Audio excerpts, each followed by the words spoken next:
ಬೆಳಗಾವಿ ಜಿಲ್ಲೆಯ ಬೈಲಹೊಂಗಲ ಪಟ್ಟಣದ ಇಂದ್ರಾನಗರದಲ್ಲಿರುವ ಶ್ರೀ ಲಕ್ಷ್ಮೀ ವೆಂಕಟೇಶ್ವರ ಪದ್ಮಾವತಿ ಅಮ್ಮನವರ ದೇವಸ್ಥಾನದಲ್ಲಿ ವೈಕುಂಠ ಏಕಾದಶಿ ನಿಮಿತ್ತವಾಗಿ ದಿನಾಂಕ 30/12/2025ರಂದು ಮಂಗಳವಾರ ದಿನ ಶ್ರೀ ಲಕ್ಷ್ಮೀ ವೆಂಕಟೇಶ್ವರ ಪದ್ಮಾವತಿ ಅಮ್ಮನವರಿಗೆ ವಿಶೇಷ ಎಲ್ಲ ಬಗೆಯ ಹಣ್ಣು ಹಂಪಲುಗಳಿಂದ ಅಭಿಷೇಕ, ವಿಶೇಷ ಎಲ್ಲ ಬಗೆಯ ಹೂಮಾಲೆಗಳಿಂದ ಅಲಂಕಾರ ಮತ್ತು ಮಹಾಪೂಜೆಯನ್ನು ಮಾಡಲಾಗುತ್ತದೆ. ಆದ ಕಾರಣ ದೇವರಿಗೆ ಬಂದು ಭಕ್ತರು ಶ್ರೀ ಲಕ್ಷ್ಮೀ ವೆಂಕಟೇಶ್ವರ ಪದ್ಮಾವತಿ ಅಮ್ಮನವರ ಕೃಪಾ ಆಶೀರ್ವಾದ ತಮಗೆ ಇರಲಿ ಅಂತ ದೇವರಲ್ಲಿ ಬೇಡಿಕೊಳ್ಳುತ್ತೇನೆ. ಕಮಿಟಿ ಅಧ್ಯಕ್ಷರು ಆದ ಶ್ರೀ ಪುಂಡಲಿಕ ಲಕ್ಷ್ಮಣ ರಾಯಚೂರು ಹಾಗೂ ಕಾರ್ಯಕಾರಿ ಸಮಿತಿ ಸದಸ್ಯರುಗಳು ಪರವಾಗಿ ತಮಗೆ ಧನ್ಯವಾದಗಳು ಮತ್ತು ಚಂದ್ರಶೇಖರ್ ಕರ್ನೂಲ್, ಮಂಜುನಾಥ್ ರಾಯಚೂರ್, ನಾರಾಯಣ್ ಎನ್ ರಾಯಚೂರ್, ಎನ್ ಕರ್ನೂಲ್, ವಿಠಲ್ ನಾರಾಯಣಪುರಂ, ಬಾಬು ಲಕ್ಷ್ಮೀಪುರಂ, ವೀರೇಶ್ ಪುಡೂರ್, ಬಸುಗಿ ಬೊಂಕೂರ್ ಹಾಗೂ ಕಾರ್ಯಕಾರಿ ಸಮಿತಿಯ ಸದಸ್ಯರುಗಳು ಪರವಾಗಿ ನಿಮಗೆ ಶುಭಾಶಯಗಳು ಅಂತ ಕಮಿಟಿಯ ಅಧ್ಯಕ್ಷರು ಪ್ರಕಟಣೆಯಲ್ಲಿ ತಿಳಿಸಿದ್ದಾರೆ. Phone number 9077604225. ವರದಿಗಾರರು ರುದ್ರಪ್ಪ ಹುಬ್ಬಳ್ಳಿ, ಕಿತ್ತೂರು ವಾಣಿ ನ್ಯೂಸ್.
ಗೋವಿಂದ ಅನಾಥರಂಗ ಪದ್ಮಾಂಗ ರಕ್ಷಕ ಗೋವಿಂದ ಗೋವಿಂದ ಶ್ರೀಮನ್ನಾರಾಯಣ ಗೋವಿಂದ ಗೋವಿಂದ ಲಕ್ಷ್ಮೀ ವೆಂಕಟರಮಣ ಗೋವಿಂದ ಗೋವಿಂದ ಶ್ರೀಮದ್ ರಮಾರಮಣ ವೆಂಕಟರಮಣ ಗೋವಿಂದ ಗೋವಿಂದ.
ಬೈಲಹೊಂಗಲ ಪಟ್ಟಣದಲ್ಲಿರುವಂಥ ಇಂದ್ರಾನಗರದ ಶ್ರೀ ಲಕ್ಷ್ಮೀ ವೆಂಕಟೇಶ್ವರ ಪದ್ಮಾವತಿ ಅಮ್ಮನವರ ದಿನಾಂಕ 30/12/2025ರಂದು ವೈಕುಂಠ ಏಕಾದಶಿ ಇರುತ್ತದೆ. ಲಕ್ಷ್ಮೀ ವೆಂಕಟೇಶ್ವರ ಪದ್ಮಾವತಿ ಅಮ್ಮನವರ ವಿಶೇಷ ಅಭಿಷೇಕ ಮತ್ತು ನಾನಾ ಬಗೆಯ ಹೂವಿನ ಅಲಂಕಾರಗಳು ಇರುತ್ತವೆ.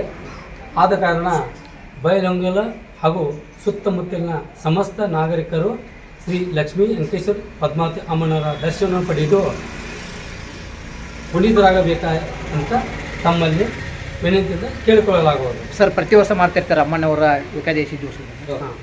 ಏನೇನು ಕಾರ್ಯಕ್ರಮ ಆಗುತ್ತೆ, ಏನು ವಿಶೇಷ ಏನಿರ್ತದೆ? ವಿಶೇಷವಾಗಿ ಏನಂದ್ರೆ ಅವತ್ತಿನ ದಿವಸ ವಿಷ್ಣು ಸಹಸ್ರನಾಮಾವಳಿ ವೈಕುಂಠ ಏಕಾದಶಿ ನಿಮಿತ್ತವಾಗಿ ತಿಮ್ಮಪ್ಪಗ ಏನಂತಲ್ಲ ವಿಶೇಷ ಅಲಂಕಾರಗಳು, ಉಡುಗೆ ತೊಡುಗೆಗಳು, ಅಭಿಷೇಕ, ಮಹಾಭಿಷೇಕ, ಎಲ್ಲ ಥರದ ಅಭಿಷೇಕ, ಕುಕುಮಾರ್ಚನೆ, ಗಂಧ ಹಾಗೂ ಮತ್ತು ಎಳ್ನೀರಿನ ಅಭಿಷೇಕ, ಆದ ನಾನಾ ಥರದ ಅಭಿಷೇಕಗಳಿಂದ ಅಭಿಷೇಕವನ್ನು ಮಾಡಿಸಿ ಮತ್ತು ಹೂವಿನ ಅಲಂಕಾರವನ್ನು ಮಾಡಲು ನಾವು ಕಮಿಟಿಯವರು ತೀರ್ಮಾನಿಸುತ್ತೇವೆ. ಸರ್, ಎಷ್ಟು ದಿವಸ ಸರ್? ಒಂದು ದಿವಸ, ಓಕೆ. ಮುಂಜಾನೆಯಿಂದ ಸಾಯಂಕಾಲ 11 ಗಂಟೆವರೆಗೆ. ಮುಂಜಾನೆ ಏನು ಸ್ಟಾರ್ಟಿಂಗಿಂದ ಏನು ಬೆಳಗ್ಗೆ ಏನಂದ್ರೆ 3 ಗಂಟೆಗೆ ವಿಶೇಷ ಒಂದು ಪರಮಾತ್ಮನ ಅಭಿಷೇಕ ಮತ್ತು ಅಲಂಕಾರಗಳು ನೆರವೇರ್ತವೆ ಸರ್. ಆದ ಕಾರಣ ಬೈಲಹೊಂಗಲ ಸಮಸ್ತ ನಾಗರಿಕರು ಭಾಗವಹಿಸಿ ಶ್ರೀ ಲಕ್ಷ್ಮೀ ವೆಂಕಟೇಶ್ವರ ಪದ್ಮಾವತಿ ಅಮ್ಮನವರ ಕೃಪಾ ಕಟಾಕ್ಷಕ್ಕೆ ತಾವು ಪಾತ್ರರಾಗುತ್ತಾರೆಂದ ಈ ಮೂಲಕ ನಾನು ತಿಳಿಪಡಿಸುತ್ತೇನೆ. ಗ್ರಾಮಗಳ ಭಕ್ತಾದಿಗಳಲ್ಲಿ ತಿಳಿಸುವುದೇನೆಂದರೆ, ಪ್ರತಿ ವರ್ಷದಂತೆ ಈ ವರ್ಷವೂ ಕೂಡ ದಿನಾಂಕ 30/12/2025 ವೈಕುಂಠ ಏಕಾದಶಿ ನಿಮಿತ್ತವಾಗಿ ಶ್ರೀ ಲಕ್ಷ್ಮೀ ವೆಂಕಟೇಶ್ವರ ಹಾಗೂ ಪದ್ಮಾವತಿ ದೇವಸ್ಥಾನ ಇಂದಿರಾನಗರ, ನಾವು ಈ ದೇವಸ್ಥಾನದಲ್ಲಿ 30ನೇ ತಾರೀಕು ಬೆಳಗ್ಗೆ ಬ್ರಾಹ್ಮಿ ಮುಹೂರ್ತದಲ್ಲಿ ಅಭಿಷೇಕ ಅಲಂಕಾರಗಳ ಸೇವೆ ಇರುತ್ತದೆ. ತದನಂತರ ವಿಷ್ಣು ಸಹಸ್ರನಾಮಾವಳಿ ಇರುತ್ತದೆ. 7:45ಕ್ಕೆ ಮಹಾಮಂಗಳಾರತಿ ಇರುತ್ತದೆ. ತದನಂತರ ಪಂಚಾಮೃತ ಪ್ರಸಾದ ದೇವಸ್ಥಾನದಲ್ಲಿ ಇರುತ್ತದೆ. ಆದ ಕಾರಣ ಸಕಲ ಸದ್ಭಕ್ತ ಎಲ್ಲರೂ ದೇವಸ್ಥಾನದ ಕಡೆ ಆಗಮಿಸಿ ಶ್ರೀ ಲಕ್ಷ್ಮೀ ವೆಂಕಟೇಶ್ವರ ಹಾಗೂ ಪದ್ಮಾವತಿ ಅಮ್ಮನವರ ಕೃಪೆಗೆ ಪಾತ್ರರಾಗಬೇಕು. ವೈಕುಂಠ ಏಕಾದಶಿ ವಿಶೇಷ ಏನಪ್ಪಾ ಅಂತಂದ್ರೆ ಪುತ್ರದ ಏಕಾದಶಿ ಅಂತ ಕರಿತೀವಿ. ವೈಕುಂಠ ಏಕಾದಶಿಯ ವಿಶೇಷ ಅಂದ್ರೆ ನಾವು ವರ್ಷದಲ್ಲಿ ಬರ್ತಕ್ಕಂಥ 24 ಏಕಾದಶಿಗಳು ಬರ್ತಾವೆ. ಅದರಲ್ಲಿ ಮುಖ್ಯವಾಗಿ ಬರ್ತಕ್ಕಂಥದ್ದು ವೈಕುಂಠ ಏಕಾದಶಿ ಅಂತ ಕರಿತೀವಿ, ಅಂದ್ರೆ ದೊಡ್ಡ ಏಕಾದಶಿ. ಈ ಏಕಾದಶಿಯ ದಿವಸ ನಾವೇನಾದ್ರೂ ಉಪವಾಸ ವೃತಾಚರಣೆಯನ್ನ ಕೈಗೊಂಡದ್ದಾದ್ರೆ ಯಾವ ರೀತಿಯಾಗಿ ನಮಗ ಒಳ್ಳೆ ರೀತಿ ಒಂದು ಮೋಕ್ಷ ಸಿಗ್ತದ. ಕೊನೆಯ ಕಾಲದಲ್ಲಿ ನಮಗ ಮೋಕ್ಷ ಏನಾದ್ರೂ ಸಿಗಬೇಕಾಗಿತ್ತಂದ್ರೆ ಅದನ್ನ ನಾವು ಏನ್ ಮಾಡ್ಬೇಕು, ವೈಕುಂಠ ಏಕಾದಶಿ ಅಂದು ಉಪವಾಸ ವ್ರತವನ್ನ ಮಾಡ್ಬೇಕಾಗ್ತದ. ಮತ್ತ ಈ ದಿವಸ ನೀವೇನಾದ್ರೂ ಮನಸ್ಸಿನೊಳಗ ಭಕ್ತಿ ಭಾವದಿಂದ ಏನಾದ್ರೂ ನಿಮ್ಮ ಕೋರಿಕೆಗಳನ್ನ ಇಟ್ಕೊಂಡಿದ್ರ ಅದನ್ನ ಉಪವಾಸ ವೃತಾಚರಣೆ ಮಾಡೋದ್ರಿಂದ ಅದು ಫಲ ಅತಿ ಬೇಗನೆ ಈಡೇರ್ತದ ಅಂತೇಳಿ ತಿಳಿಸ್ಕೊಡ್ತೀವಿ. ಧನ್ಯವಾದಗಳು.